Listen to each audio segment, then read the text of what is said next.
நாளைக்கு ஒரு இடம் கிடைக்காது, வருமானம்லாம் எதுவுமே கிடையாது. அப்போ தான் வந்து எங்களுக்கு இந்த வெஸ்டேஜில் வந்து இந்த மாதிரி அக்ரி ப்ராடக்ட் இருக்குது அப்படின்ற மாதிரி எங்களுக்கு சொன்னாங்க. அதை நாங்கள் யூஸ் பண்ணி பார்ப்போமே அப்படின்ற ஒரு டவுட்டில் தான் நாங்கள் யூஸ் பண்ணி பார்த்தோம். பார்க்கும்போது ரொம்ப நல்லா இருந்துச்சு. இப்போ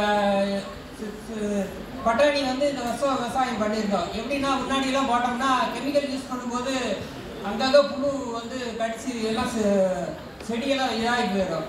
ஆனால் இந்த தடவை கிரானுலாஸ் யூஸ் பண்ணப்போ நல்லா இருந்துச்சு. எப்பயுமே வந்து பார்த்தீங்கன்னா நாங்கள் கெமிக்கல் யூஸ் பண்ணுறப்போ ஒரு மூடை பட்டாணி தான் எடுப்போம் வருஷத்துக்கு 1 கிலோவுக்கு. ஆனால் இந்த வருஷம் வந்து நம்ம அக்ரி ப்ராடக்ட் யூஸ் பண்ணி 2 மூடை எடுத்துருக்கோம். அதே மாதிரி அக்ரி மாஸ் பூங்குலவர் அப்படின்னு ஒன்று இருக்குது. அது மற்ற இதில் அடிக்கும்போது கெமிக்கல் அடிக்கும்போது எப்படின்னு பார்த்தீங்கன்னா பூ வந்து நிறையா வரும், ஆனால் உளுந்துடும் எல்லாம். நம்ம அக்ரி மாஸ் யூஸ் பண்ணப்போ பூ நிறையா இருந்துச்சு. அதே மாதிரி பூ வந்து உளுர்தலே சுத்தமாக இல்லை.